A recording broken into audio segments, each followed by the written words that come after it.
The first glyph lit while I was wringing out the mop halfway through the second verse of my mother's Hush song. A thread of gold, thin as a hair, running along the gauntlet of the tallest statue. I stopped humming to look at it, and it went out. I want to be clear about what I was. I was 64 years old, a night custodian on a 5-year labor contract, standing in a gallery the size of a cathedral with a mop in my hands and my knees aching. I was not a scholar. I was not a pilgrim. I was a woman from a port town on Earth who took the off-world money because it was triple the on-world money, and who hummed while she worked because the hall was too quiet not to. The hall was called the Gallery of the Unanswered. That was its real name, printed on the placards in 11 scripts. The Athenaeum of the Accord kept its failures there.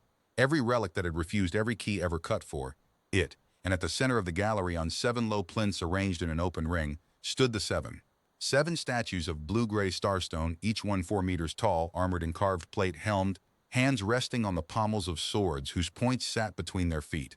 They had been pulled out of a vault on a burned world called Terrassa 600 years ago, and in 600 years of empires begging at their feet, they had never moved, never lit, never warmed by a degree. The placard called them funerary statuary, inert. I called them the tall one, the bent crown, the 2 rings, the reader, the twins, and the quiet one. You name things when you clean them every night for 3 years. Nobody had ever asked my opinion of them, which was fine, because my opinion was only that their faces did not look finished with anything. So when the gold thread lit on the tall one's gauntlet, I did what any sane woman with a pension writing on her conduct record does. I stood very still and decided I had imagined it. Then I started humming again, because my hands wanted something to do, and the thread came back. It ran from the knuckle of the gauntlet up the forearm the way a crack runs through ice, quick, certain, alive. It pulsed. I will tell you exactly what it pulsed to, because I checked, standing there with my heart knocking. It pulsed on the long notes. My long notes. The ones my mother held a little past the count. The way her mother held them, the way I held them without ever once deciding to. I shut my mouth. The light faded, unhurried, like a stove ring cooling. 3 times I did it. Hum light, stop dark, hum light. On the 3rd time, the thread climbed past the elbow, and a second thread woke beside it, and somewhere up in the vaulted dark, a maintenance drone changed course with a little servo whine and dropped toward us, and every brave thing in me sat down. I killed the song, grabbed my cart, and was scrubbing the far threshold with my back to the ring when the drone's lamp swept the plinths and found nothing but stone being stone. I did not sleep that day. I lay in my bunk in the contract dormitory listening to the water pipes and turning one fact over and over like a coin. The 7 had ignored 6 centuries of kings, choirs, codes, and canons, and they had answered a lullaby. You should know what the song was, because everything that happened afterward hangs on it. We called it the Hush song. It has no name grander than that. My mother hummed it to me in a 2-room house that smelled of salt and kerosene, and her mother hummed it to her, and the line of it goes back past anybody's counting. Past the boats, my mother used to say, further back than boats. The words are not words. 60-odd syllables, smooth as beach glass. That mean nothing in any language anyone in my family ever spoke. We never wrote it down. That was the first rule. The second rule was stranger, and my grandmother said it the way you say a law. You give it, you don't sell it. You hum it to your daughters, and you hum it to the dark, and you never once perform it. I had broken no rule yet. I had hummed it to the dark. The dark had answered, that was all. The summons came at noon. Curator Second Velmasandu, my supervisor, an Aylmar so tall he stooped through his own office door, with skin the color of lavender ash and eyes like gray water. The Aylmar ran the Athenaeum on behalf of the Accord of 9, and they ran it the way you would run a heart ward, softly, gravely, in slippers. Custodian Sandoval, he said. At 3rd bell last night, the gallery's field sensors recorded a thermal and luminal anomaly on plinth 1, persisting some 90 seconds across 3 intervals. The drone found nothing. The logs place your cart 11 meters from the plinth. Tell me what you saw. I have spent 40 years working for other people, and I will admit to you what I told him, which was a coward's truth. I saw a light on the big statue, I said. Thin like a crack glowing, it came and went. I figured a sensor ghost or some shine off my bucket. I didn't want to file a false alarm. He looked at me for a long level moment. Aylmar do not blink often, and when they do it feels like a door closing. The 7 have produced anomalies before, he said at last. 41 in 600 years. All were instrument errors. You will report any recurrence immediately. That is all. It was almost all. At the door, he added, without turning, they are the dearest things in this building, custodian. Dearer than the building. Mind them. I minded them. I went back that night, fully intending to push my cart past the ring with my mouth shut and my head down. And I want you to believe that, because it matters to me that you know I tried to be sensible. I made it 4 hours. I did the long gallery, the scroll annex, the hall of weights. And then I stood at the edge of the ring with my mop dripping and looked up at the tall one's unfinished face. And I thought about my mother holding the long notes in the dark, and I thought, if it was anything else, a wire, a leak, a ghost in the sensors, then nothing happens and no harm done. I set the mop down. I stood where I always stood, between the tall one and the bent crown, in the middle of their ring like a woman standing in a clock. And I hummed the hush song from the top, properly the whole first verse, the way you do it for a child who will not settle. The gold went up the tall one's arm like dawn going up a mountain. Not a thread this time, a seam. It found the elbow, the pauldron, the great ridge of the shoulder, and it kept climbing. And fine gray dust began to crack off the carved plates and smoke down through the light in little falls, dust that had sat in those joints since before my language existed. The seam reached the throat. I held the verse. My voice was shaking, and I held it anyway, because some stubborn animal part of me understood that stopping now would be its own kind of lie. And the tall one's head came down, 1 degree, maybe 2, a movement so small and so absolute that I felt it in the floor, a grinding settle of impossible weight, the sound a mountain would make clearing its throat. 4 meters of armored starstone inclining toward a custodian with bleach, stains on her cuffs. Across the hall, somebody dropped something metal. I turned and saw one of the night watchmen, a young Ilmar, Pell, decent boy, standing at the gallery door with his scan wand on the floor at his feet and both hands pressed flat to his chest, which is what the Ilmar do instead of crossing themselves. His eyes were wide as eggs. He was not looking at me. He was looking up at the tall one, at the gold seam pulsing in its throat in time with nothing now, because I had stopped singing without noticing. Pell said, in a voice like a dropped cup, "Custodian, it moved." "I know," I said. "It moved." "I know, son." The hall lights came up all at once, every panel noon bright, and the doors at both ends side open. And Warden Hesk's boots came down the long floor with 6 more sets behind them. The gold seam faded as they came, unhurried, the way it always faded, like something banking its fire to wait. By the time the warden reached the ring, the 7 were 7 dead statues again. And I was a 64-year-old woman standing inside their circle with a mop bucket, and no story in the world that would sound like sense.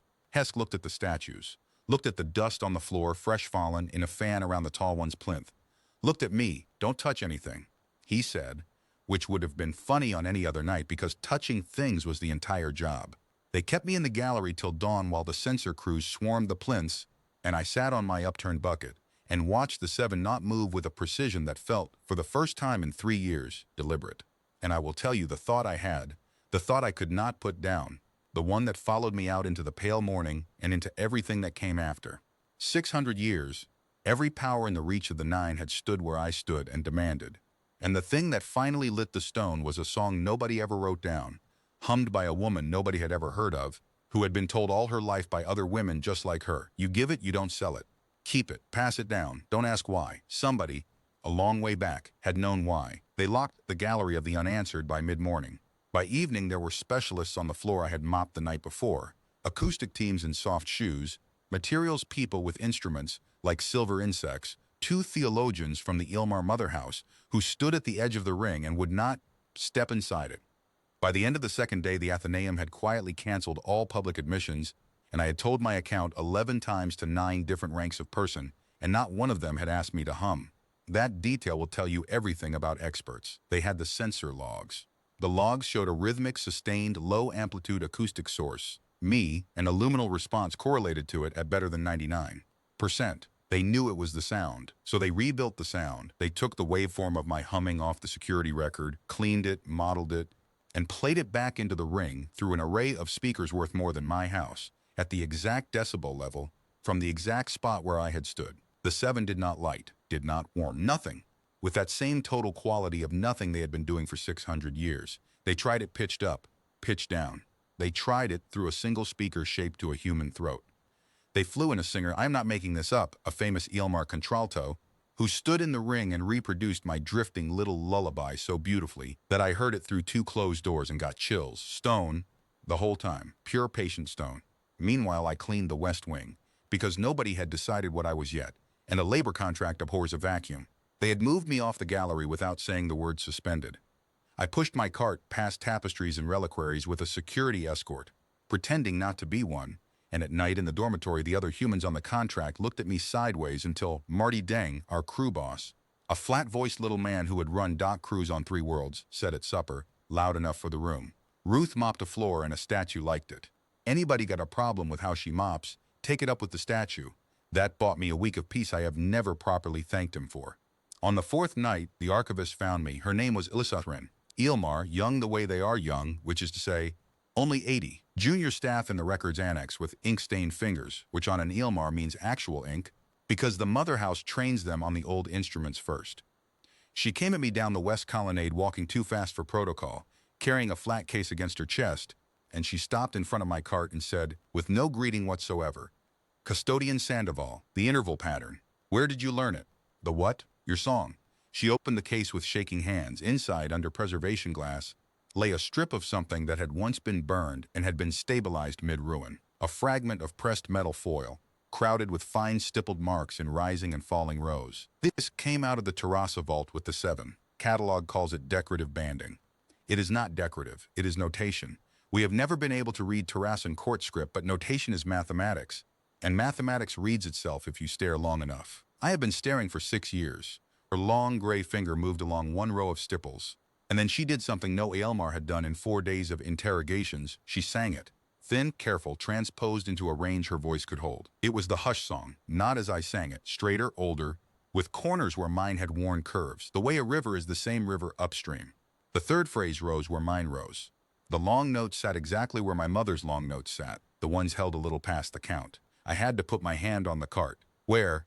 Elisathren said again, gently now, watching my face. "Did you learn it?" "From my mother," I said. "She got it from hers. It goes back past anybody's counting. We call it the hush song. It's a lullaby. It's just," and I heard the placard in my head, funerary statuary, inert, and could not finish the sentence with the word it wanted. "A lullaby," Isa said. She looked down at the burned foil for a long time. "Custodian, this fragment was recovered from inside the vault ring. At the feet of the statue your people log as Plinth 1. It was the only written object the 7 were keeping. 600 years it has sat in our annex labeled as trim." Her voice did something I had never heard an Eilmar voice do. It cracked. They were not guarding a tomb, they were holding sheet music. The summons to the master curator came the next morning. Othensa was the oldest Eilmar in the building, head of the Athenaeum for longer than my country has existed, a bent gray figure in robes the color of dust who received me in the sealed gallery itself, standing at the edge of the ring with Velmasandu, Warden Hesk, and a half-circle of department heads behind him. The speakers and silver instruments had been pushed back against the walls like furniture after a failed party. "Custodian Sandoval," the master curator said. His voice was paper and patience. "Every instrument we possess has reproduced your sound." The 7 declined the reproduction. "There is a variable we cannot model, and the variable is you. I will not pretend otherwise, and I will not insult you by pretending you are still here to clean." He gestured, one slow folded hand, at the ring. "Will you sing for us?" And there it was. The second rule, sitting up in me like a dog hearing its name. You give it, you don't sell it. Never perform it. I am not a mystical woman. But I was 64 years old, and the rule had been kept by every backbent grandmother in my line across more years than this building had stood, and the one time I had honored it properly, Stone had bowed. "No, sir," I said. "Not like that. Not as a show, with everybody standing around grading it." The department heads stirred. I kept my eyes on the old curator, but I'll tell you what I will do. I'll do my job. Give me back my shift. I'll clean this hall like the last 3 years, and while I work, I'll hum to them, because that's how it's always been between us. Whoever needs to watch can watch. But I sing to them. Not for you. Silence. Velmasandu's jaw was tight as a hatch seal. Warden Hesk was studying me like a man rereading a contract. Othensa blinked once slow. That closing door. "Condition accepted," he said, "tonight." That night, the gallery of the unanswered held more rank than it had held in a century. Curators on the mezzanine, censor crews behind their consoles, the contralto, the theologians. Elisathren at the front with her burned foil, and one human woman with a cart and a mop and a heart going like a hammer, alone on the floor inside a ring of 7 statues. I did my job, that part nobody believes, but it is true and it mattered. I mopped that floor. The familiar slop and ring of it untied me by degrees, and somewhere between the second plinth and the third, low, under my breath, "The way you do it for a child who will not settle," I began. The tall one lit on the first phrase, gold seams waking up the arm, the shoulder, the throat brighter than before, like something that had spent 4 days listening for me. By the second verse, the dust was smoking off its joints and ribbons, and then the bent crown lit, and the reader, and the twins together, and the 2 rings, and last of all the quiet one, the smallest, the one whose helm was carved plainest. Gold rising in all of them like 7 stoves coming alight in a cold house, and the ring of them was suddenly warm, actually warm, the air moving as 600 years of stillness let go of its temperature. 7 heads turned, 1 degree, 2, down and inward, toward me. Above me on the mezzanine, I heard the whole assembled scholarship of the Accord stop breathing. I heard a console alarm chirp and get smothered. I heard, very clearly in the enormous hush, old Othensaw's paper voice say a single word in High Elmar, and I learned later what it meant, and it was not an instrument error word. It was the word their liturgies use for witness. I finished the verse. I stood in the middle of 7 bowed colossi with my mop in my hand, looking up at the gold light pulsing in the tall one's throat, and the gold light pulsing, I would have sworn it, half a beat ahead of my pulse, as if it remembered the song running faster, in a younger voice. A very long time ago. All right, I said to them, stupidly, kindly, the way you talk to the settling child. All right, I'm here. 7 statues held their bow and did not take it back. It was Warden Hesk who broke the silence from the gallery door, in the flat voice of a man already drafting the report he did not want to write. Master Curator, he said, the Accord is coming. The Accord came the way weather comes.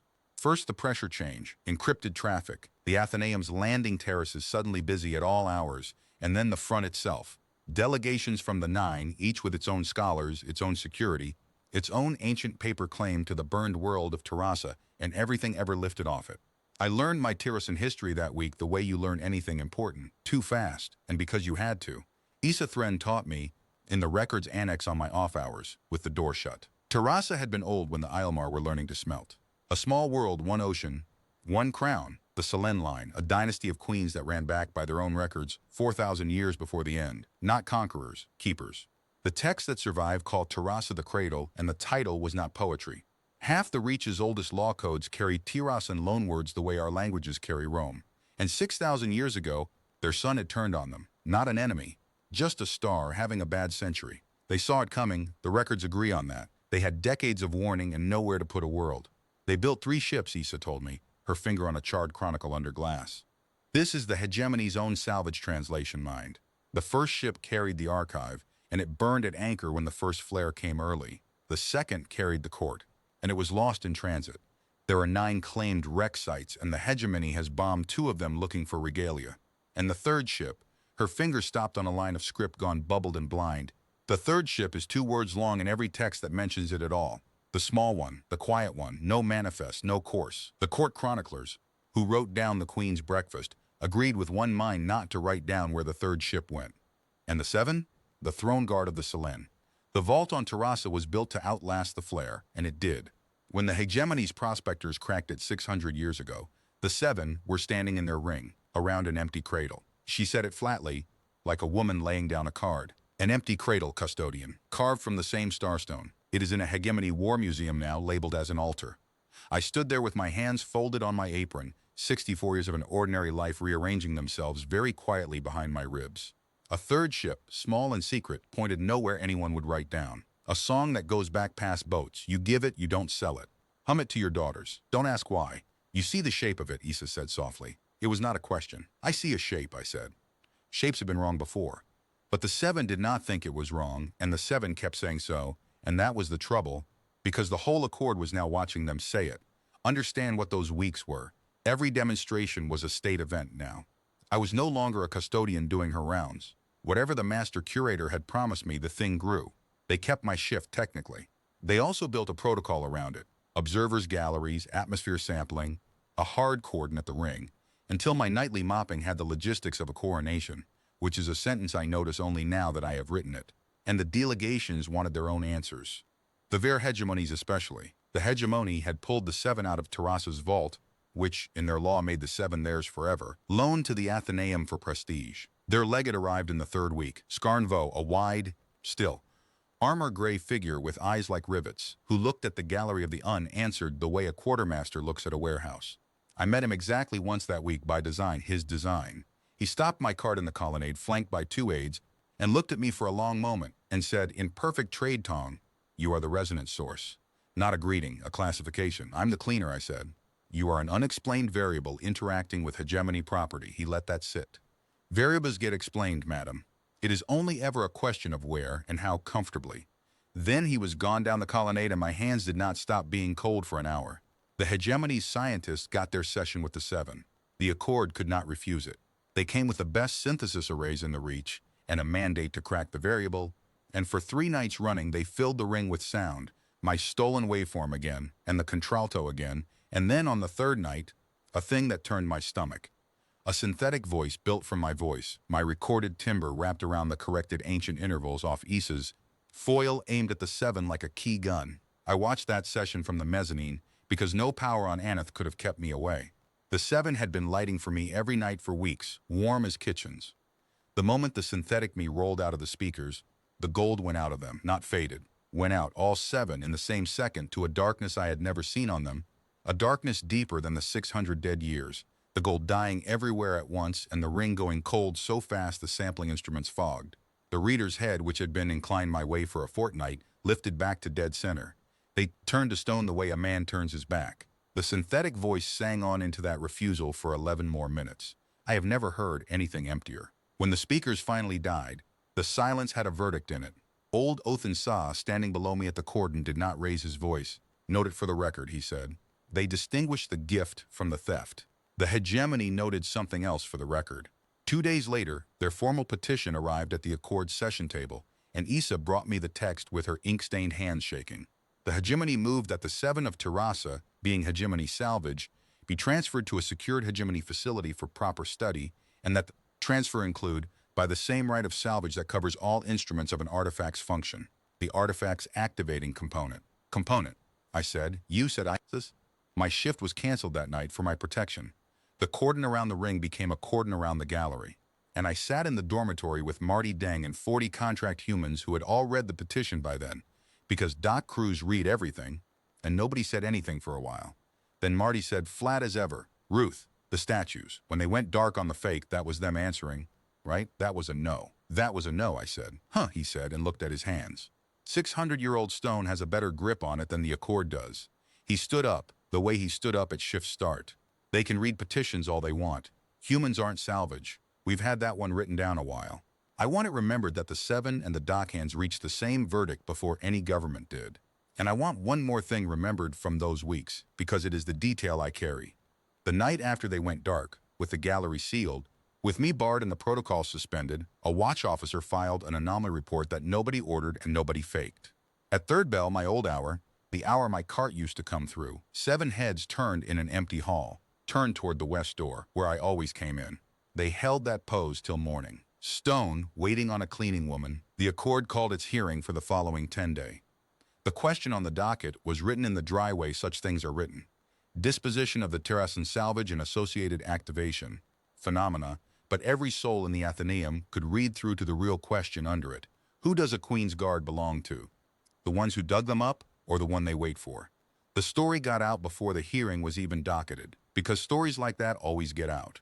Some attack filed footage where footage should not have been filed, and within 2 days every feed on Aneth carried 11 seconds of 7 bowed, Colossi and a small gray-haired woman with a mop, and within 5 days it had jumped the relay lanes and belonged to the whole reach. The Athenaeum's forecourt grew a crowd that never fully went home. At third bell, my hour, the hour the whole reach now knew about, the crowd went quiet on its own every night, facing the high windows of a sealed gallery. People are better than their governments. I have seen the proof from a mezzanine. The lullabies started arriving the same week. That is the part of those days I hold gentlest. Recordings, thousands of them, then tens of thousands, from human colonies and freighter crews and Earth itself. Grandmothers and fathers and night shift nurses humming the songs their families kept, every one of them sent with the same half-embarrassed note. Probably nothing, but ours is old too, in case it helps. The Athenaeum logged them all. The scholars called it noise. I have never called it noise. It was my whole species hearing keep the lamp lit and answering one another at once. We did. We do. Which lamp do you need? The scholars, being scholars, turned it into a test. If one human lullaby woke the stone, perhaps the stone simply liked human lullabies. So they assembled 12 human women from the labor colonies of Aneth, all gray, all grandmothers, all keepers of something old, and brought them to the ring under full instrumentation, one at a time, to sing the songs their lines had carried. I watched from the mezzanine, and I want it written down that those 12 women were magnificent. A stevedore's widow from the southern terraces sang a weaving song with corners so old the linguists sat up. A nurse sang the counting hush her family had used through 3 wars. The 7 stood dark for every one of them, courteous dark, I came to think, the dark of a guard presenting arms to someone else's banner, and the 12th woman, who had real steel in her, finished her verse into all that towering stillness, looked up at the tall one's helm and said, "Worth a try, eh, big fellow?" And the whole observation gallery let out its breath in something that was almost laughter and almost grief. Then the acousticians played my melody, the true one, lifted note perfect from the security record. Through the 12th woman's living human voice, her standing in my spot, singing my song, dark, total, patient, unmistakable dark. It is not the species, the chief acoustician reported to the curators that night in the flat voice of a man whose models had all just died, and it is not the melody. The melody is necessary and insufficient. The activating condition is the melody carried in a particular unbroken line of custody. They are not authenticating a sound. They are authenticating a chain. He paused, and the recording of that briefing preserves the pause, and I am glad, because what he said next deserved its silence. Honored curators, I have no instrument that measures faithfulness. I recommend we stop pretending anyone in this building does. The hegemony's response to the science was the hegemony's response to everything. Logistics. If the variable could not be replicated, the variable could be shipped. 4 days before the hearing, citing transport feasibility assessment, their freight engineers arrived in the gallery with a heavy-grade anti-grav sledge rated for orbital tonnage and rigged it under the Quiet One, the smallest of the 7, the plainest helm, the obvious first crate. I was not there. The whole reach has seen the sensor logs. The sledge spun up, took the load, reported 400 tons, and began to lift. The Quiet One's mass reading then climbed smoothly and without fuss to 600 tons. The engineers added a second sledge. The reading climbed to 1,100. A third sledge, borrowed from a shipyard. The reading climbed to 4,000 tons, at which point the floor of the gallery, Athenaeum-grade foundation stone, rated for anything, began politely to complain, and the chief engineer looked at the curve on his screen, which was not a struggling machine's curve, but a flat, bored, ascending line with no asymptote anywhere on it, and gave the order to shut down. The Quiet One weighed, the log's record, whatever the Quiet One decided to weigh.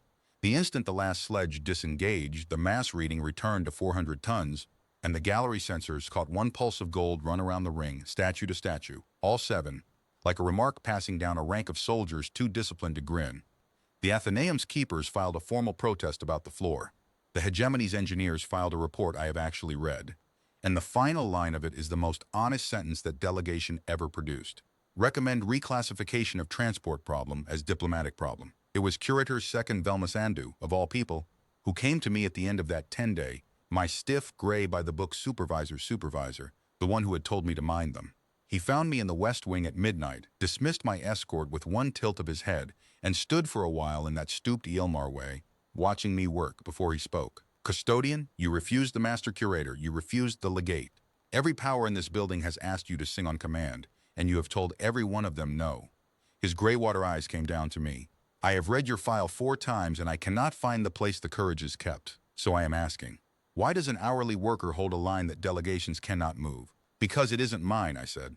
I had never put it in words before, and I heard my grandmother in them as they came.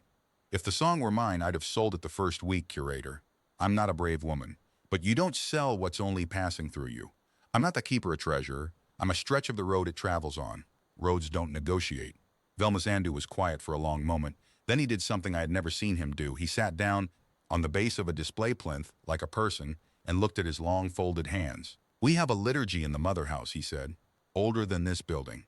The novices keep a flame through the night watches in shifts, and the instruction is one sentence. It is not your flame, it is your watch." He looked up at me, and his face had stopped being a supervisor's face. 600 years, custodian. This institution has stood guard over the 7, and I believed we were the keepers and you people were the staff. I find the universe has filed it the other way around, and I find he paused and chose the word with Eilmar care. I find I am relieved, whatever the hearing decides. It was never our flame either. It was only our watch. He stood, straightened his robes, became my supervisor's supervisor again, and left. But at the door he stopped and said, without turning, the same words as the first day, and they had changed their whole weight on the way. "They are the dearest things in this building, custodian. Mind them." The last thing that happened before the hearing, the thing the feeds ran above every headline, the thing I believe actually moved worlds, more than the law, more than the science, was small, the way everything true in this story is small. The 7's third bell vigil had become public knowledge by then. The empty hall, the 7 heads turning to the west door at the cleaner's hour, holding till morning. So 3 nights before the delegations were due to convene, somebody on the night staff, nobody ever confessed, and Warden Hess conducted the investigation personally, which is to say no investigation occurred. Left the gallery's interior lights at watch dim, and the window shields open at third bell. And the crowd in the forecourt, thousands of them, citizens of 11 species who had stood quiet at that hour every night for weeks, watched through the high windows as 7 crowned silhouettes turned in the dark toward a door through which no one was coming, because the woman they were turning for was barred by order pending disposition as a variable. The feeds say the crowd made no sound for 9 minutes. Then a single human voice near the front, a dockhand they found her later, a friend of Marty's crew's, began low to hum. Not my song. She'd never heard it. Just a lullaby, hers, whatever her own line had handed down. The voice beside her picked it up, a different song, and the next voice, a third, in languages and scales that had nothing to do with each other, until the whole forecourt of the Athenaeum of the Accord was one vast, soft, tangled chord of every cradle song the Reach had carried through its separate darks, thousands of lamps lit at once for somebody else's queen. Inside the sealed gallery, the censors recorded the 7 turning their helms slowly from the west door to the windows, and the gold seams lighting, all of them, low and steady, hearth-banked until dawn. They could not come to the song. So the songs came to them. My species does that, I have learned, when you bar the right doors. I called my mother 2 nights before the hearing. 11 light years on the Athenaeum's diplomatic relay, a favor from Othan Sa that I did not learn the cost of until later. My mother was 89 that year, and still living in the house above the harbor, because 4 daughters in a row had failed to move her out of it. The screen put her in her kitchen at midday, Earth time, with the good light coming in off the water behind her, and when she saw my face, she said what she always said, which was, "You're not eating." "Mama," I said, "I need to ask you about the hush song." My mother is not a slow woman. She put down her cup. "What about it? Where did it come from? Truthfully. Everything Abuela ever told you, even the parts you decided were stories." She was quiet a moment, looking at me out of the screen, and the look on her face was one I knew from being small. The weighing look, the one that decided what a child was old enough to carry. I was 64, and she still checked. "My grandmother said her grandmother brought it inland from the coast," she said at last. "Before that, the women who had it were boat people, and before that, this is the part I decided was a story. Ruth, before the boats, the family kept a lamp going." That was the phrase, a lamp going. There was a thing they said when they taught it. She straightened unconsciously, the way you do reciting. "It is not yours, it is not mine. We carry it down to the one it belongs to. So you keep it lit, and you keep it kind, and you keep it close, and you don't sell it, and you don't show it off. And the day someone asks why, that is the day you'll know." The relay hissed quietly across 11 light years. "Someone's asking why, Mama." My mother looked at me for a long time. Behind her, the ordinary sea went on shining.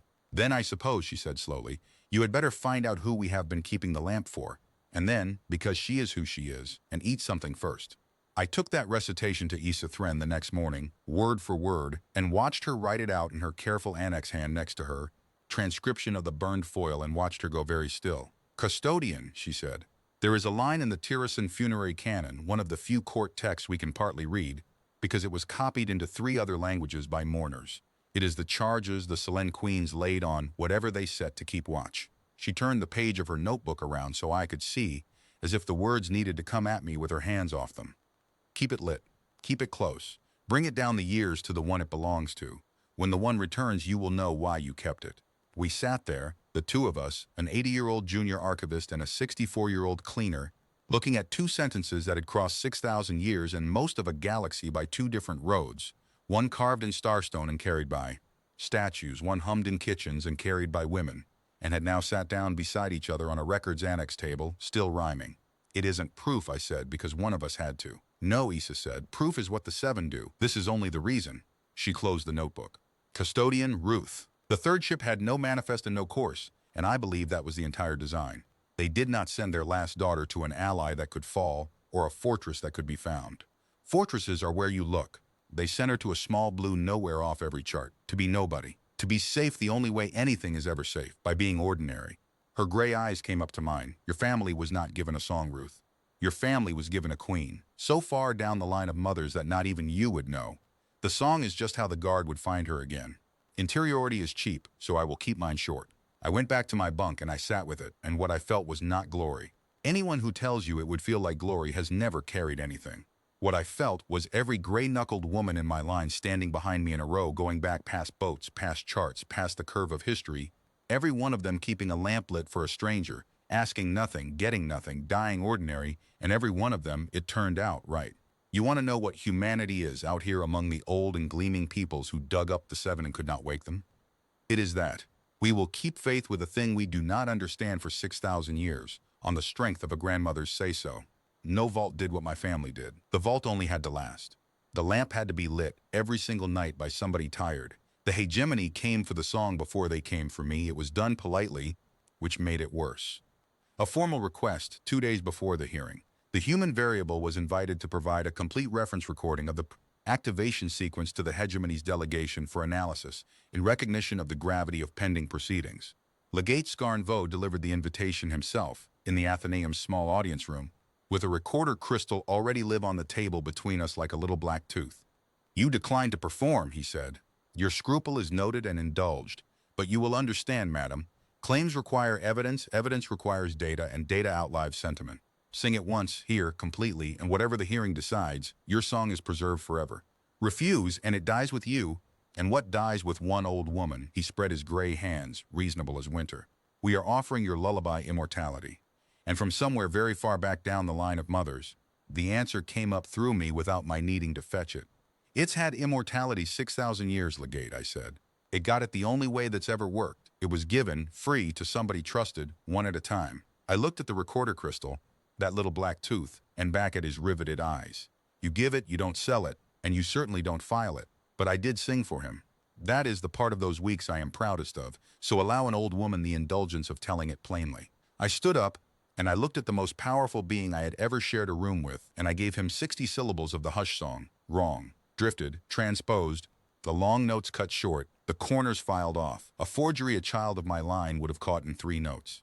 It went on to his crystal, complete and useless, and the 7, when the hegemony's arrays played it into the gallery ring that very night, never so much as flickered. Stone the whole 11 minutes. Patient, fluent, eloquent stone. The next morning, the hegemony's delegation stopped requesting the song, and their petition acquired an amendment. The transfer of salvage, it now read, should proceed regardless of activation questions. The 7 crated and shipped to a secured facility, the science to follow at the hegemony's leisure. If they could not have the key, they would take the lock somewhere the key could not follow, and let the lock spend its next 600 years forgetting. Isa brought me that text too. Her hands were not shaking this time. They were fists. "They cannot wake them," she said, "so they will bury them again. That is what is on the table now, Ruth. That is what the hearing decides." I thought of 7 heads turning toward the west door of an empty hall at third bell, and holding till morning. "No," I said, "it isn't." The night after the amendment was filed, they came for me the first time. It was done, as everything the hegemony did was done, with paperwork. 3 of their security liaisons at the dormitory entrance at midnight, with a transfer authorization for protective relocation of the activation, variable to delegation quarters, pending proceedings, a kidnapping with a docket number. I knew nothing about it until it was over, because I was asleep, and because between the liaisons and my bunk there happened to be, at midnight, on no particular schedule anyone could later produce, the entire night shift strength of the human contract crews, doing what Marty Dang described in the official inquiry as routine corridor maintenance. 40 humans can do routine corridor maintenance very thoroughly. There were floor signs. There was a polisher the size of a cargo skiff, parked at an angle that the inquiry measured twice. There was Marty himself, reading the transfer authorization at the pace of a man savoring a difficult poem, asking the liaisons to define relocation, and then variable. And then I am told this took 11 minutes pending. Nobody touched anyone, nobody raised a voice. The dock crews of 3 worlds train their bosses in a martial art with no name, and its single move is the unhurried question. And then Warden Hesk arrived in full uniform at midnight with 6 of his own, and informed the liaisons that under the Athenaeum's founding charter, the residence wings were neutral ground of the accord, that no delegation's writ ran 1 centimeter past their thresholds, and that he, Hesk, had been keeper of those thresholds for 40 years, and would be retiring when the day came with a clean ledger. The liaisons looked at the wall of routine corridor maintenance behind him and went away. I learned all of it at breakfast. I learned, too, what it had cost. By morning, the hegemony had filed a formal complaint against the Athenaeum. The labor contractor and the warden's office and Master Curator Othan Sa had answered it within the hour by invoking a statute so old that 3 delegations had to send home for the text, the right of sanctuary of the unanswered, written for refugees of burned worlds, never once used in the Athenaeum's history, because no refugee of a burned world had ever before stood in it holding a mop. He has spent his whole authority on you, Issa told me quietly. There is nothing left in his account. If the hearing goes wrong, it takes him too. Then we'd better see it doesn't, I said, with more iron than I felt, and Issa looked at me oddly and said, "You are beginning to sound like them," and did not say like whom, and did not need to. It was that same day in the records annex with the door sealed that I told her about the second half.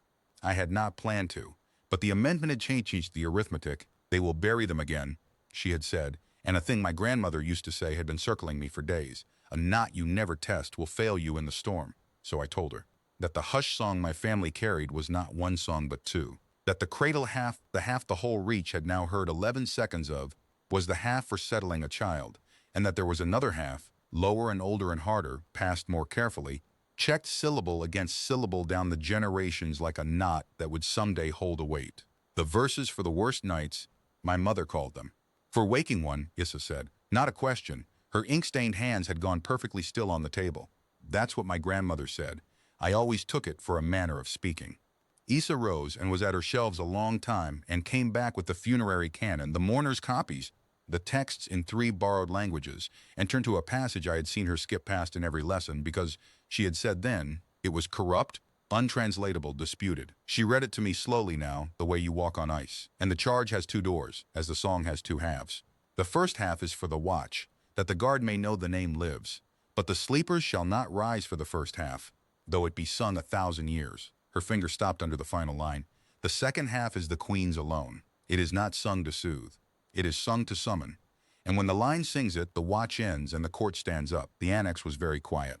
Somewhere below us, through 6 floors of stone, 7 crowned colossi were standing in a sealed gallery among stacked crate boards, and I thought of them the way you suddenly think of a banked fire when someone says the word kindling. Every demonstration, every night, 3 years, Issa said softly. You have been singing them the half that tells them to hold still. She looked up at me and her gray eyes were enormous. Ruth, they have been lighting up for the half that orders them to keep sleeping. What do you suppose happens when you sing the other one? I suppose, I said slowly, that we don't find out in front of a committee. We told no one. Not Othan Sa, who had spent his authority on me. Not Marty, who would have grinned. Not the warden. The second half went where it had always gone, down inside the line, behind the teeth, under the tongue, waiting for the worst night. You give it, you don't sell it. And you don't show the storm your knots before the storm commits itself. The last night before the hearing, I could not sleep. And I did a foolish thing, and I have never regretted it. I put on my coat and walked out to the public forecourt. No escort, no notice. An old woman in the crowd at third bell, hood up. Just one more pilgrim among the thousands facing the high windows. The window shields were open again. Whoever kept leaving them open was still not being investigated by Warden Hesk with the full rigor of his office. And at third bell, exactly, the 7 silhouettes in the watch-dim hall turned. Not to the west door this time, to the windows, to us, to the crowd that came every night and hummed its tangled chord of every family's keeping. The man beside me was Ilmar, old, leaning on a cane, with a little girl of his line asleep against his shoulder. He had no idea who stood next to him. He watched the gold seams kindle along 7 distant crowned figures, and he said to no one, in the way the old say the true things to no one. 6,000 years. You'd think the waiting would have made them bitter. Look at them. They kept it like it was given yesterday. Maybe that's the trick of it, I said, before I could stop myself. Maybe nothing you keep for someone else can ever go bitter on you. It's only the things we keep for ourselves that spoil. He considered that and nodded slowly and looked down at the sleeping child on his shoulder and up again at the stone guard at their windows and pulled the girl's blanket higher with 2 careful fingers. I walked back to the dormitory in the cold, with my species humming behind me in 11 languages, and I was not afraid anymore. Whatever the delegations decided at noon, I had finally understood the thing my grandmother never explained. The reason the rule was the rule. Why you give it and never sell it. Why you keep it kind and keep it close. Because the keeping is the proof. Any instrument can carry a melody. The hegemony had built machines that sang it better than I ever would. But 6,000 years of unpaid, unwitnessed, unbroken tending, there is no forgery for that. There is no synthesis. The 7 were never listening for the right notes. They were listening for the only thing in the universe that cannot be faked, which is somebody who stayed. At noon the next day, the delegations of the 9 took their seats under the pale glass dome, and the worst night of 6,000 years started coming on like weather. The hearing was held in the Athenaeum's Concord chamber, under a dome of pale glass, with the delegations of the 9 arranged in a crescent and the gallery above packed to the rails. I was given a seat at the side, with counsel I had not hired and did not need, because nobody in that room intended to ask me anything. I had become what powerful rooms make of inconvenient people, an exhibit. The arguments took 6 hours, and I will spare you 5 of them. The hegemony's case was simple, and it was iron, salvage law. Their crews had cracked the vault, their freight had lifted the 7, their treaty seal sat on the loan to the Athenaeum, and a loan is a thing you may call home. The activation phenomena were interesting and unresolved, said their advocate, and unresolved phenomena belong in secured facilities, not public galleries on neutral worlds where any variable with a mop may interact with them. The Athenaeum argued heritage. The theologians argued sanctity. The smaller delegations argued procedure, which is what you argue when you are small.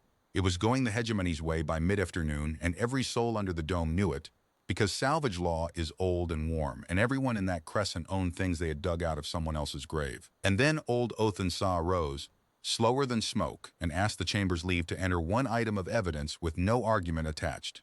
It was the watch report, the unordered one from the sealed gallery the night I was barred. He read it aloud himself, paper-voiced, every dry time-stamped line, third bell, 7 simultaneous cranial articulations, orientation west door, posture held 3 hours 11 minutes, no acoustic stimulus present, and the dome went very quiet, because dry lines are the loudest kind. The hegemony proposes to resolve the question of what these objects are, the master curator said, into that quiet. I submit the question is resolved nightly. They are not objects that respond to a sound. They are guards who recognize a person. Every law in this chamber knows the difference between property and persons in waiting, and every law in this chamber has spent 6 hours avoiding it. I am old, so I will say it once plainly. You may vote to crate them.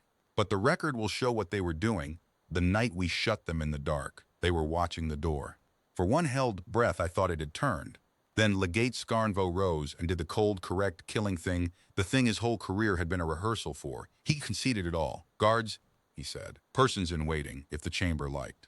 The hegemony withdrew no part of its claim, because, and here he turned slow as a gun turret, and looked at me for the first time all day. Under the law of every delegation present, a royal guard belongs to a crown, and a crown must be proven. Where was the proof? An old human female hums, lights respond, resonance, coincidence, contamination, the claimed line of transmission, kitchens, fishing towns, illiterate grandmothers, unrecorded, unverifiable, unfalsifiable.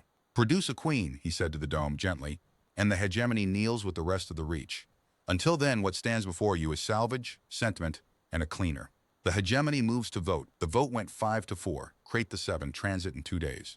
The associated activation variable, me, was invited to accompany the salvage for continuing study, an invitation drafted in language that did not include the word decline. I sat very still while the dome emptied, and I will tell you the truth. What I felt most under the anger was the strangest calm of my life. 5 votes to 4 after 6,000 years. The lamp had not come down all those dark generations to go out on a procedural majority. They moved fast after that, the hegemony always intended to. Freight lifters came down on the terraces that same evening, gray as the legate, and through the gallery's high windows, you could watch crate sections being staged in the forecourt, like a giant's coffin boards. My contract was suspended by a clause nobody had ever read aloud to me. My escort stopped pretending. The dormitory got searched politely twice. And the Athenaeum's people began quietly to commit their careers. Issa Thren came first, of course, at midnight through the laundry corridor, carrying her notebook and the burned foils case under her robe like contraband, which by then it was. All Tyrosan materials were sequestered pending transit.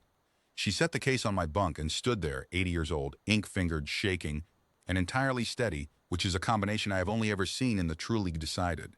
They load the 7 at dawn after next, she said.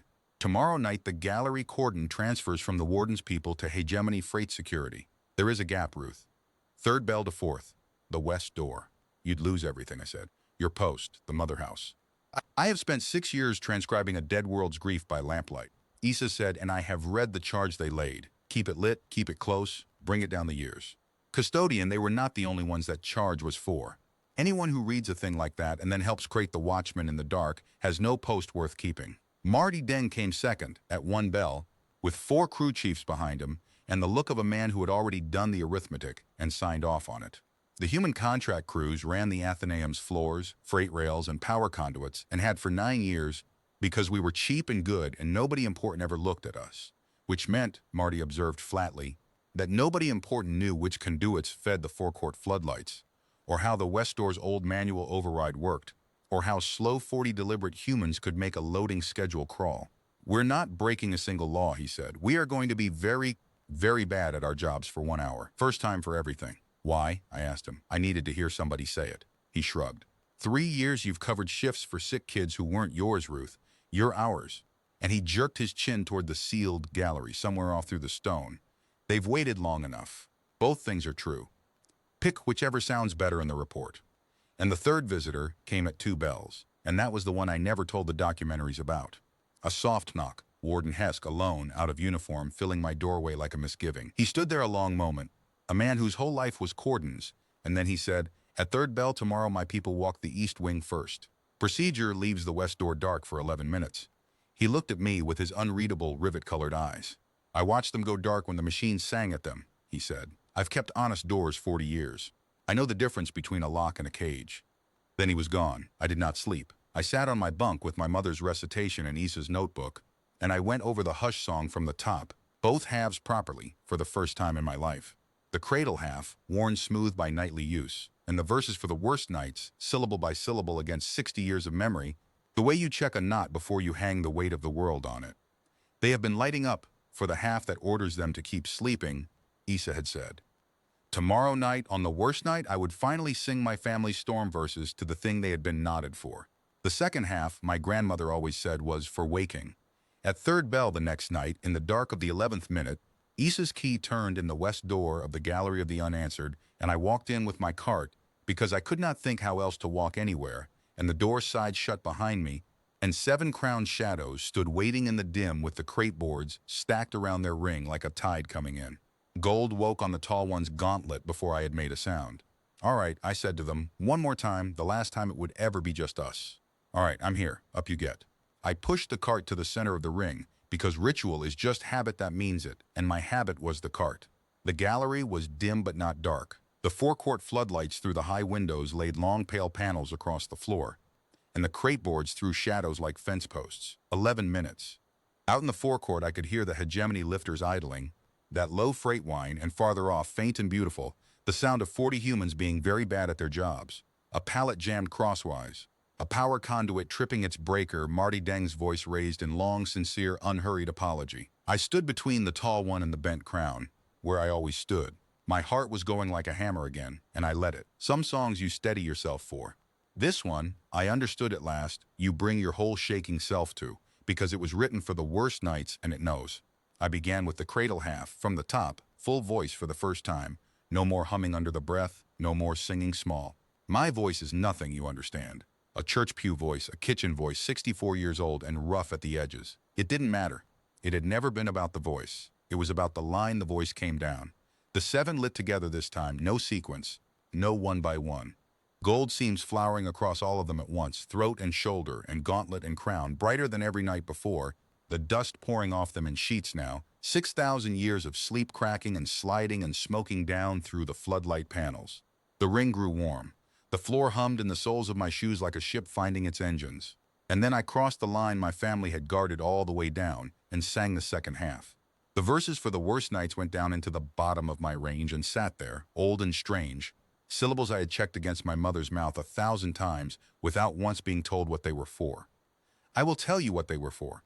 The third low phrase was not a melody at all, I think, but a name and an order wearing a melody's clothes, and when it left me, the Gallery of the Unanswered answered. The tall one moved, not a head tilt, not a degree. Its sword point lifted from between its feet. The grind of it rolled around the dome like a verdict, and the great helm came up, and through every joint of the carved gray plate, the gold flared so bright the windows of the gallery lit the forecourt instead of the other way. Around, and 4 meters of starstone stepped down off a plinth that had held it for 600 years, and the floor rang like a bell being told the time. The bent crown stepped down, the reader, the twins together mirrored to the centimeter. The 2 rings, the quiet one last, lightest-footed, plainest helmed, and I know now why the plainest helm, because the quiet one had been the captain, and captains in the Selene Guard wore nothing they did not need. Around me, not toward me, around me, the 7 reformed their ring, faced outward at the doors and the windows and the crate boards, and the whole armed voting, salvage-minded reached beyond them and went still in a new way, a way with intent in it, and the stillness said in every language at once, present. The east doors blew their bolts and slammed open. Hegemony freight security, then hegemony soldiery behind them, Then floodlights and shouting, and the whole ugly machinery of an empire feeling property move on its own. And I will say this for Legate Skarnvo, he came himself, third through the door, and he did not just shout. He stopped, he looked up. He had only ever seen them sleeping. The tall one turned its helm to him and spoke. 6,000 years, and the voice was not what anyone's nightmares had cast. It did not thunder. It came out level and worn and certain, like a stone sill that has been stepped on by 10 generations. In Trade Tong first, they had been listening all those years, learning the rooms they slept in, and the first words ever spoken by the Seven of Tirasa to the assembled present age were, "Stand away from the cradle line." Every hegemony boot stopped on the marble. What do you put against that voice? They had codes for theft, for riot, for malfunction. They had nothing for the watch coming off its post. And then the tall one turned, the whole ring of them turned, inward, to me, to a custodian in contract grays standing by her cart in the middle of them, with the second half of the hush song still burning in her throat. And the Seven of Tirasa, the throne guard of the Selen line, the unanswerable, the inert, the dearest things in the building, went down. Not fell, knelt.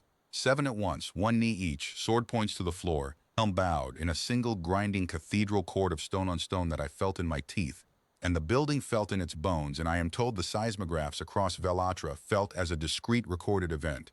The gold light in their seams steadied to something soft, hearth-colored, and the tall one, the first speaker, as the old text named that station, said, in Trade Tong, slow and plain, so that every recorder in the room and every delegation watching through every lens would carry it whole to every world the long night had scattered. "We kept your name, Queen. The room did not breathe. I did not breathe. 6,000 years, the first speaker said. 300 generations of the line of mothers. Through the burn, through the dark crossing, through the burying and the digging up, through the centuries of wrong keys. The charge was laid on us by Selena the last morning, whose hands we knew. Keep the name until the song returns. And know the song by this. It will not be sold, it will not be performed. It will come at night with work in its hands, asking nothing." The helm lifted, just enough that the carved gray face caught the floodlight, and I saw that I had been right about those faces all along. They had not looked finished with anything. Now they did. You came 3 years of nights with work in your hands, asking nothing. We heard the cradle half and woke by inches, to be sure. We are sure, daughter of the third ship. Seren of the Selen, last of the cradle. Queen of Tirasa that was. We kept your name. Take it back. And the quiet one, the captain, plainest helmed, raised its head as well and added the only other thing said by the seven that night. 4 words I have thought about every day since. You kept ours longer, because we had. That is the part the chronicles get wrong, even now, even the kind ones, so let an old woman set it straight while she can. The vault kept their bodies, the Starstone kept their charge, but a family of harbor women with no letters and no idea, we kept the thing that finds the watchman in the dark and tells him morning has come. 300 generations, every night, somebody tired keeping the lamp. The 7 did the impossible and slept 6,000 years. My grandmothers did the impossible and stayed awake. Skarnvo found his voice before anyone else in the room found theirs. Credit where due, rivets to the last. The hegemony's claim of salvage, he began, is heard, said the first speaker, without turning. Articles found in the vault of the Selen are the instruments of the guard. The guard is present. The guard is claimed. There is no salvage on this floor, Legate. There's a court. The gold seams pulsed once, all 7, a single quiet beat like a held breath being let go. You stand in the antechamber of the Selen line. By the law your own delegation swore when Tirasa taught your grandfathers the word. The hall is hers. The hour is late. The queen sweeps her own floors, it seems. The rest of you may petition in the morning. I am told the recording of the next 10 seconds has been watched more times than any image ever carried out of the Athenaeum. The soldiery grounding their weapons unordered, 1 pair at a time. The delegation's night watch attaches in the mezzanine going down, Ilmar first, hands to chests. The legate of the Ver Hegemi standing alone in the floodlight, doing the arithmetic of 6,000 years against 5 votes to 4, and then slowly, stiffly, with the whole reach watching, bending his armored gray neck. What I am not told, because only I know it, is what the Queen of Tirasa that was actually did in that moment, in the middle of her kneeling guard, with empires folding at the edges of the room. I put my hand on the tall one's bowed crown, the way you steady yourself on what you trust. And I said in the language of my mother's kitchen, the only court language I have ever needed. Up you get, all of you. Nobody kneels on my clean floor, they got up. That is the thing about a good guard. They obey the standing orders and the small ones with the same gravity. 7 colossi rose around me in a court of stone and formed up and have not left arm's reach of the line of mothers from that hour to this. What the famous recording does not show is the rest of that night. because the rest of that night belonged to people, not history. And people at 4 in the morning are not photogenic. So let me give you the hours the chronicles skip. The hegemony soldiery withdrew from the gallery in good order, grounding arms as they went, and I watched Legate Scarnvo stop at the east doors and issue 3 quiet commands, and I learned later what they were, and they tell you everything about the man and the machine he served. First, all freight operations suspended. Second, the delegation's complaints withdrawn from the Accord's docket. All of them, including the one against the warden, including the one against 40 humans and a floor polisher. Third, a priority signal home 11 words long, which the hegemony declassified years later on the anniversary and which read in full, "The claim is withdrawn. The queen is produced. Instruct re." Kneeling. Master Curator Othenshaw arrived at 4th bell in his night robes without his staff of office, walking faster than I had ever seen him move. He came down the long floor through the crate boards and the standing guard, and the 7 let him through their ring. The first being they admitted, and I have always believed they knew exactly what they were acknowledging. And he stopped in front of me, this person who had spent his whole authority on a cleaner, and he looked up at the first speaker's banked gold seams, and then at me, and the oldest face in the Athenaeum did something I had no file for. It became young. Just for a moment. The way a man's face goes young when the thing he has tended his whole life without believing in it turns out to be true. "Madam," he said, not custodian, and the word he chose instead of it he chose with both hands. "The Athenaeum of the Accord has held these halls in trust for 600 years. I find the trust has matured." He bowed, the fully Elmar bow, the one their protocols reserve for the mother house. "The gallery of the unanswered and all within it is yours." It always was. We were only minding it. "Then you minded it well," I said, "and I'd take it kindly if you'd keep minding it with me, because I don't know the first thing about running a court, and you don't know the first thing about retiring." That got, from the assembled curators arriving behind him in their nightclothes, the first laughter of the Selene Restoration. The records mark it. I made sure they marked it. A court that does not laugh by its second hour is already dying, and mine was going to live. Dawn came up through the high windows the way it does on Aneth, gray then gold, and with it came the part I had been dreading, which was the walking out. You must understand, every soul in the building knew by then. The corridors were lined 3 deep, curators, archivists, censor crews, the contralto with her hands pressed to her mouth, the theologians who had never once stepped inside the ring now kneeling at the edges of it, and the human contract crews in their work grays, standing along the colonnade like a guard of honor that had dressed in the dark, because they had. I came out of the gallery at first light with 7 crowned colossi walking behind me in step, each footfall a soft controlled quake, and I want the record to show what the Queen of Terrassa that was did with her first royal procession. She stopped in front of Marty Deng, who was standing at the head of his crews with his jaw set like a man at a funeral for his own disbelief. And she said, "Routine corridor maintenance, Marty?" And Marty Deng, flat-voiced to the last, looked up at the towering guard and back at me and said, "Floor's clean, ma'am." Always was. The dormitory could not take the 7, of course. The doors are 2 meters and the 7 are 4. And there was a solemn 5-minute consultation outside my window. The first speaker, the quiet one, and the Athenaeum's chief of structural engineering, who had been awake 1 hour and was negotiating load tolerances with the throne guard of a dead world, which ended with the quiet one simply taking post in the courtyard below my window, sword point down in the flower bed, and standing there with such absolute finality that the gardeners in time paved a place for it and planted gold-flowering vines up its back. The other 6 returned to the gallery ring. The watch rotation they set that morning has never been broken. 1 with me, always 6 on the hall. They did not ask. Some things a guard does not ask. I slept till evening, the sleep of the dead, with 400 tons of fidelity standing in a flower bed under my window. And when I woke, Scarnvo was waiting. He had requested the audience through channels, properly, the first formal petition ever addressed to the restored Selene line, and I received him in the gallery because I had nowhere else and would not have chosen anywhere else. He came alone, no aids, no recorder crystal. He stood at the edge of the ring among the half-dismantled crate boards his own engineers were removing, and he looked at the 7 for a long while, and the 7 looked at nothing, which is how a guard looks at a thing it has fully measured. "Madam," he said at last, "I classified you. That was the error of my career, and it will follow me into the histories, and that is just." His rivet eyes came down from the statues to me. "But understand what I am and what I serve. The hegemony does not love being wrong. It loves, above all things, knowing which way the universe actually runs. You have shown it. We are reordering ourselves around the fact of you with a speed that will frighten your friends, and I am instructed to tell you that the cradle of the Selene, held in the War Museum of Verprime these 600 years, will be returned. He paused. I asked for that instruction, madam, before it was offered. I wish that noted not for mercy, but for accuracy. It's noted, I said, accurately. And then, because my grandmother raised me to leave no debt unnamed, you said variables get explained, legate. It is only ever a question of where and how comfortably. I did. Well, you were right. I looked up at the tall one, at the gold-banked quiet in the old carved throat, and back at the gray iron creature who had tried to file me under salvage and was standing in my hall at the end of it all with his neck bared by his own instruction, here, and about as comfortably as either of us deserves. Sit down, legate.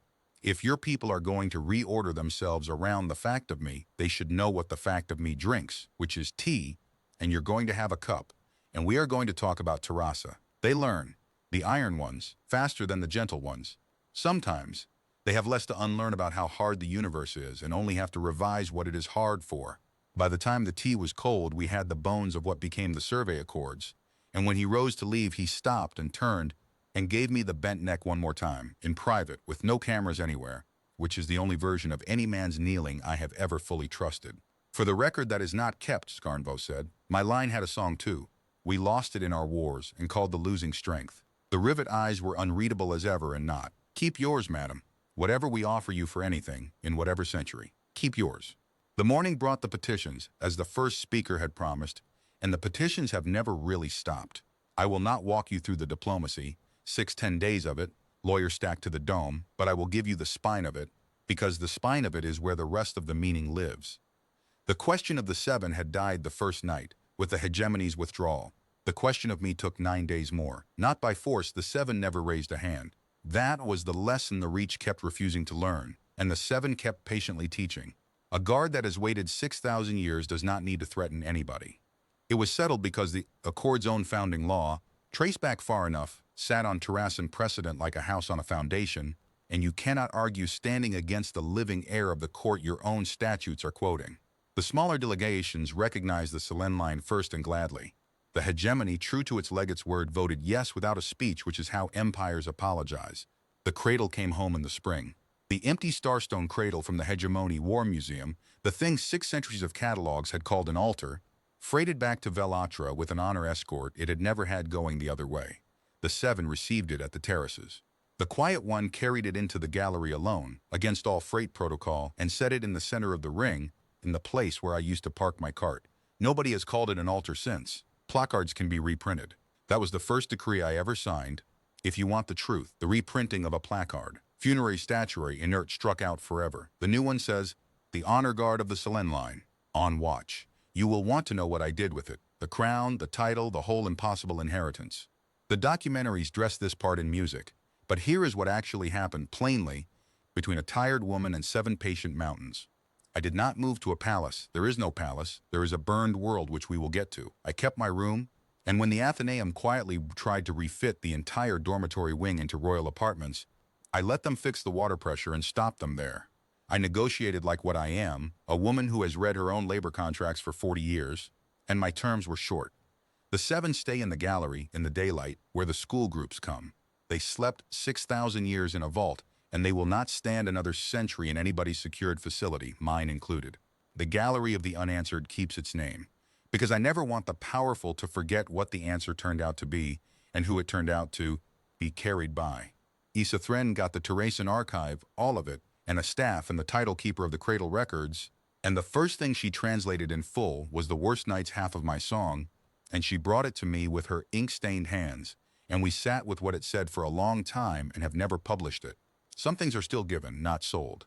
Marty Deng's crews got their hour of bad work expunged in a contract clause, written into Accord labor standard now, that no sapient being may be classified as a component, instrument, or activating variable of any artifact whatsoever.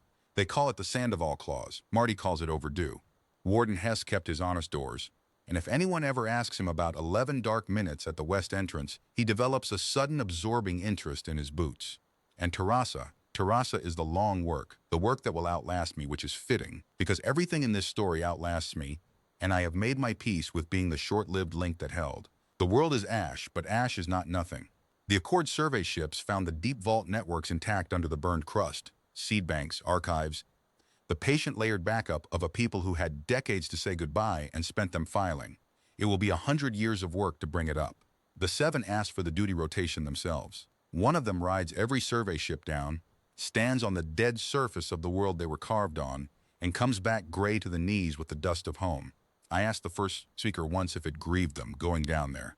The helm turned to me with that worn stone patience. Queen, it said, for 6,000 years we did not know if we were a guard or a tombstone. Grief is the live stone, we carry it gladly. My mother came out on the diplomatic packet the following year, 89 years old, complaining about the food and 3-star systems.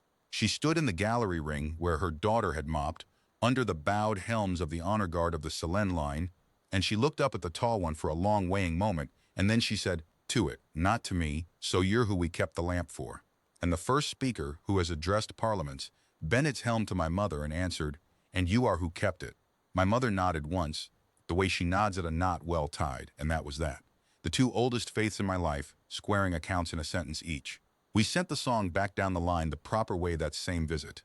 My daughter Elena flew out with my granddaughter Pilar, who was 9, and one night, with the gallery closed and the floodlights off and the real stars showing through the high glass, 4 generations of us sat on the floor of the ring, on my clean floor, and my mother started the cradle half, in her cracked old voice, and I carried it, and Elena caught it, and Pilar, half asleep against the quiet one's sword arm like it was a fence rail, hummed the long notes back to us a little past the count, the way the women of our line have always held them, the way a court 6,000 years dead decided its name should be carried. Not in stone, not in code, not in any vault any empire could crack, but in the one strongbox that has never once failed, somebody tired, keeping the lamp, asking nothing. The 7 stood their watch around us in the dark with their seams banked down to hearth gold, and I watched my granddaughter learn what she was carrying without being told, which is how it has to be done. The day someone asks her why, that is the day she'll know. People ask me now what it feels like, to have been a queen all along, to have mopped floors under the bowed heads of my own guard for 3 years and never known. They expect me to say it feels like waking up. It does not. I was never asleep. Nobody in my line was ever asleep. We were doing the other job, the one history never writes down because it looks too small from a throne. We were keeping the thing alive that the great and the sealed and the carved were waiting for. The 7 guarded a name in stone. The line of mothers walked it through the dark 6,000 years, hand to hand to hand, and never dropped it once. A song is a small thing to carry a crown in. That was always the point. No empire thinks to conquer a lullaby. I still take a shift in the gallery, most nights when the petitions are done. My knees are worse and my guard pretends not to watch me and watches every step. I park the cart by the cradle, and I work the long floor where the school placards now tell my grandmother's story in 11 scripts. And when the 3rd bell rings I hum, low, under my breath, the half for settling a child, and 7 crowned heads incline 1 degree, the way they did the first night, the way they will for whoever comes after me, holding the long notes a little past the count. Stone is faithful. I have learned that. But if you want to know what the galaxy learned, the night the gallery of the unanswered finally answered, it is this: stone only had to wait. Somebody human had to remember, and we did.